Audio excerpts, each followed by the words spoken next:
Hello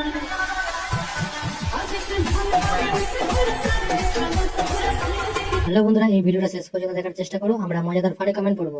তোমার দুধে ভেজাল আছে। কেউ আমাদের ব্রেকআপটাকে সিরিয়াসলি নেবেন না, কারণ বছরে যেমন পুজো 12 মাসে 13 পার্বণ আসে, আর আমাদের ব্রেকআপ কভারে আমরা নিজেরাও ঠিক করে রাখতে পারি না। কি কি কি কি কি আরে বলুন, কি মুখে উঠলো না দাড়ি, পেয়ে গেল নাড়ি। तुम दोनों की माँ की तुमसे ना हो पाएगा। সেই রাতে যদি তোর বাবা হ্যান্ডেল মেরে ঘুমিয়ে পড়তো, তাহলে আজ এই দিন দেখতে হতো না। সত্যি করে বলতো, তোর মাল পড়ে? কথাটা আমি কিছু মানুষের উদ্দেশ্যে বলছি। যেমন কারো মুখের ভাষা খারাপ হয়ে গেলে সে খারাপ হয়ে যায় না, ঠিক তেমনি কোনো শর্ট ড্রেস পরলে সে নষ্ট মেয়ে হয়ে যায় না। কথাটা কিন্তু মনে রেখো।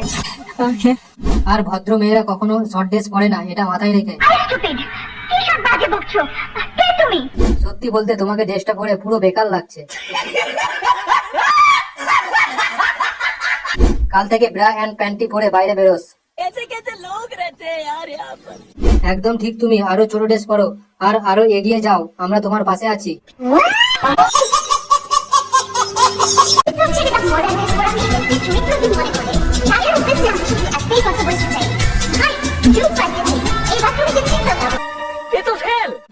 যুগ পাল্টাচ্ছে, তাহলে কাপড় কিসের? ল্যাংটো হয়ে চলো, ফেমাস বেশি হবে। যুগ পাল্টাচ্ছে, একবার নিজের দুধ দেখিয়ে বেড়াও, কাপড় পরার কি দরকার? না জানে না কোন জিনিসটা। এতেই যদি তোর যুগ পাল্টে গেছে, তাহলে রাস্তায় কাপড় খুলে ঘুরে বেড়া। তুই ধৈর্য ধর। দিদি, যুগ পাল্টাচ্ছে, কিন্তু তুমি কবে পাল্টাবে? যা পুচকে। সবাই সবাইকে ছেড়ে চলে যায়, এক্স আমারও ছিল। আজ 2 বছর পর দেখা হয়েছে, ডবল এক্সেল হয়ে গেছে।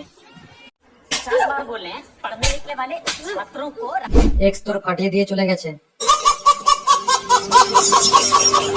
আরে বোন, ও তো ছেলে ছিল, কিভাবে দেখলি ও ডবল এক্সেল? আর তোর বয়স কত?